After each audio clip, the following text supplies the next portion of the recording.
જોહાર મિત્રો. તો આજે આપણે નિફ્ટી ને સેન્સેક્સ જે ગઈકાલે 24 જૂન અને આજે 25 જૂન 24 જૂનમાં આપણે નિફ્ટીમાં ટ્રેડ કરી હતી અને 25 જૂન આજે આપણે સેન્સેક્સ એક્સપાયરીમાં ટ્રેડ કરી હતી. આપણે પહેલા નિફ્ટીનું જોઈ લઈએ છીએ. તો મેં આપણે જે નિફ્ટીનું એક્સપાયરીના દિવસે આપણે જોયું જ છે કે માર્કેટ કેવી રીતનું મુવમેન્ટ આપ્યું હતું અને કેવી રીતનું માર્કેટમાં આજે આપણને 0-0 ટ્રેડ મળી હતી અને કેવી રીતના આપણે 5% ઇન્વેસ્ટ કરીને 100-150% આપણે રિટર્ન કાઢ્યું હતું. તો આજે જોઈએ છે આપણે નિફ્ટીમાં 24 જૂનનું માર્કેટ. તો તમે જોઈ શકો કે 24 જૂનનું માર્કેટ જે ઓપનિંગ અને ક્લોઝિંગ છે એ સેમ જ તમે જોઈ શકો. જે પ્રીવિયસ માર્કેટનું ક્લોઝિંગ ઓપનિંગ છે એ સેમ જ છે. જ્યાં પ્રીવિયસ માર્કેટ ક્લોઝ થયું હતું તે જ એરિયામાં માર્કેટે ઓપનિંગ આપી હતી. તો તમે જોઈ શકો કે પહેલા જ આપણે એ કન્ફર્મેશન કરીએ કે માર્કેટનું મોમેન્ટ જે પ્રીવિયસ ડેનું હતું તો સેલિંગ ઝોન આપણે કઈ જગ્યાએ છે. તો આપણે જે આ માર્ક કરેલું છે તમે જોઈ શકો છો કે માર્કેટમાં જે સેલિંગ ઝોન છે જ્યાં માર્કેટે બે વાર આવેલી માર્કેટે રિજેક્શન લીધું છે. તો તમે જોઈ શકો છો આ છે આપણું એક સેલિંગ ઝોન. આપણે જે ટ્રેડ હતી ફર્સ્ટ આજે બે ટ્રેડ એટલે આપણે સ્કેલ્પિંગ જ કરી હતી. જે બે સ્કેલ્પિંગ જે ટ્રેડ લીધી હતી આપણે તે આપણે જોઈ લઈએ કેવી રીતના કરી. તો પહેલું તો આપણે એક માર્ક કરી લીધું કે આપણે એક સેલિંગ ઝોન એરિયા છે આ એરિયામાં. તો માર્કેટે ત્યાં ગઈકાલે માર્કેટે બે વાર રિટ્રેસમેન્ટ લઈને માર્કેટે પુલ બેક ડાઉન આપ્યું હતું. આપણે માર્કેટમાં એ રીતે વેટ કર્યું કે જ્યારે માર્કેટ એને બ્રેક કરે અને પછી રીટેસ્ટ કરે. આમાં ઘણા લોકો કન્ફ્યુઝ થઈ જાય અને ઘણા લોકોને માર્કેટમાં આમાં ટ્રેપ થાય છે. ના લીધે એ લોકોને એમ લાગે કે જે માર્કેટ આને સેલિંગ ઝોન છે તો માર્કેટ એને બ્રેક કરી દીધું છે તો હવે અપસાઇડ જ જશે. તો એ લોકો આ જે ગ્રીન કેન્ડલ બનેલી છે એ જ એરિયામાં એન્ટ્રી લઈ લે. પછી તમે જોશો કે રેડ કેન્ડલ બનીને નીચે આવ્યું તો એ લોકોને એમ લાગે કે આ જે ફેક મૂવ છે એ લોકો એની પછી એક્ઝિટ મારી દઈને પછી પુટ સાઈડમાં એન્ટ્રી લે. એમાં જ એ લોકો ટ્રેપ થઈને માર્કેટમાં ઘણું લોસ કરે છે. આપણી એક સિમ્પલ સ્ટ્રેટેજી હતી જે માર્કેટ અને એક તો આપણું કન્ફર્મેશન આવી ગયું કે માર્કેટમાં વોલ્યુમ છે, બાયર છે જે સક્સેસફુલ છે, ફેક નથી, રિયલ જ છે. રિયલ આપણે કઈ રીતે કન્ફર્મેશન કર્યું કે માર્કેટે એ એરિયામાં આવીને રિટ્રેસમેન્ટ લીધી, રીટેસ્ટ કર્યું. આ માર્કેટમાં તમે જો કે જે કેન્ડલ બ્રેકઆઉટ આપીને પછી પાછું જે સેલિંગ ઝોન છે એને રિટ્રેસમેન્ટ કરી એને રિસ્પેક્ટ આપીને પછી ગયું છે માર્કેટ. આપણે આ જ એરિયામાં ગ્રીન કેન્ડલ બની આ એરિયામાં આપણે કેન્ડલ લીધી. સ્ટોપ લોસ હતું આપણો આ એરિયામાં અને જે આપણું સ્કેલ્પિંગ સ્ટ્રેટેજી હિસાબે જે ટાર્ગેટ હતો આ એરિયામાં આપણો ટાર્ગેટ હતો. એ એરિયામાં ટાર્ગેટ આપીને આપણે એક સક્સેસફુલ એક ફર્સ્ટ ટ્રેડ આપણી કન્ફર્મ થઈ ગઈ. હવે સેકન્ડ ટ્રેડ તેમાં પણ આપણે એ રીતનું તમે જોઈ શકો કે માર્કેટમાં એક જે આપણે કહીએ કે પુલબેક લઈને માર્કેટ ઉપર જતું હતું. આ પણ એક પુલબેક એરિયો છે આપણે કે જેને આપણે ઓર્ડર બ્લોક તરીકે પણ યુઝ કરી શકીએ. અને પ્લસ એ એરિયામાં તમે જુઓ કે ફેર વેલ્યુ ગેપ પણ નાનો બનેલો છે. તમે જોઈ શકો કે જે આ એક દોજી ટાઈપની ક્રિસ્ટન દોજી ટાઈપની કેન્ડલ છે અને એક મારું કેન્ડલ એની બેની વચ્ચે ગેપ બનેલું છે. તો એ આપણે ઓર્ડર બ્લોક તરીકે નીચે કામ કરે છે અને ઉપર ફેર વેલ્યુ ગેપ તરીકે કામ કરે છે. તો એ પછી આપણે એક ટ્રેન્ડ લાઇન પણ બની હતી. તે હિસાબે આપણે જોયું કે માર્કેટ આ એરિયામાં આવીને પાછું એક સપોર્ટ પુલ બેક લીધું છે.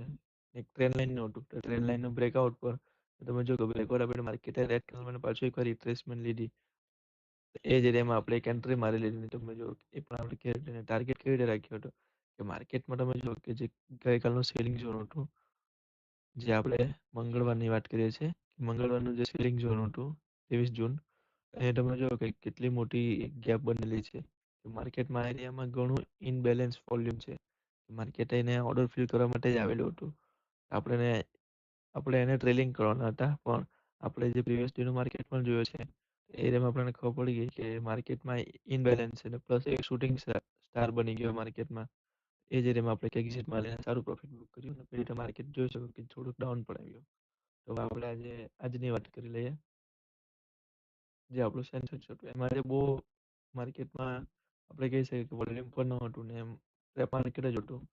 એમાં આપણે ટ્રેડ નહીં કરતા તો ચાલે પણ આપણે એક સેટઅપ બની ગયું હતું. આપણે તે હિસાબે ટ્રેડ લઈ લીધું. કઈ રીતે તમે જો માર્કેટે ઓપનિંગ તો ગેપ અપ આપ્યું છે અને પછી તમે ઘણા લોકોને એમ લાગી ગયું છે કે માર્કેટ કન્ટિન્યુ સાઉન્ડ મોમેન્ટ કરવાનું છે. તો તમે જોઈ શકો કે આ એરિયામાં કેવું માર્કેટ આખું રેન્જમાં ફસાઈ ગયું હતું. આ તમને બતાવી રહ્યો છું. આ તમે જોઈ શકો આ માર્કેટ જો પછી તમે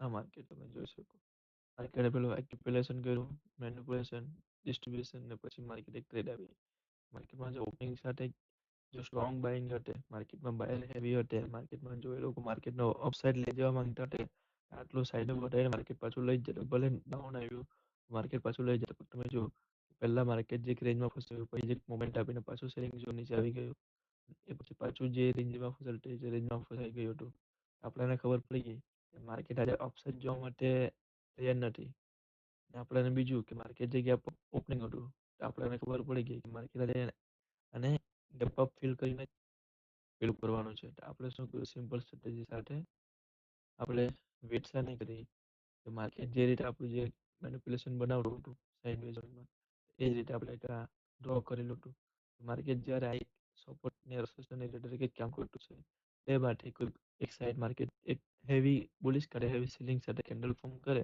તો આપણે એક એન્ટ્રી લઈશું તમે જો કે રેડ કેન્ડલ એક પરફેક્ટલી એક સેલિંગ કેન્ડલ બનાવ્યું આ જેમાં આપણે એન્ટ્રી લીધી ટાર્ગેટ રાખેલો કે જે માર્કેટનું પ્રીવિયસ ઓપનિંગ હતું જે કે આજે ઓપનિંગ થયું છે તો પ્રીવિયસનું જે ક્લોઝિંગ ઓપનિંગ હતું આનું જે આપણું ક્લોઝિંગ લાસ્ટ તમે જોઈ શકો તે ક્લોઝિંગ આની વચ્ચે આપણને ખબર હોય કે માર્કેટ આજે ફિલ કરવાનું છે પણ માર્કેટમાં જે બાય અને સેલર બંને એગ્રેસિવ હોય આપણે એ પણ ટાર્ગેટ નહીં રાખી શકીએ તો આપણે ટાર્ગેટ કયો રાખ્યો કે માર્કેટમાં જે સ્વિંગ હાઈ હતો એ તમે જોઈ શકો પ્રીવિયસ ડેનું માર્કેટમાં જે સ્વિંગ હાઈ હતો એ આપણે ટાર્ગેટ રાખી દીધો તમે જો આટલા જ માર્કેટમાં આપણે આજે ભલે આપણે ઓછા પોઈન્ટ કર્યા પણ આપણે જે સ્કેલ્પિંગ હતી તમે જોઈ શકો કે આજે એમાં આપણે 165 પોઈન્ટ જેવા કેપ્ચર કરી દીધા સ્કેલ્પિંગ માટે આપણે ઓછા પોઈન્ટમાં આપણે સારું પ્રોફિટ કરી શકીએ છીએ એટલે એમાં આપણે વધારે સ્વિંગ ટ્રેડ કરવાની કોઈ જરૂર નહીં પડે આવા માર્કેટમાં આપણે સ્વિંગ ટ્રેડ કરી જ નહીં શકીએ કેમ કે એમ એક્સપાયરી હોવાથી માર્કેટમાં જે ટાઈમ વેલ્યુ છે લાગીથી માર્કેટનું જે પ્રીમિયમ છે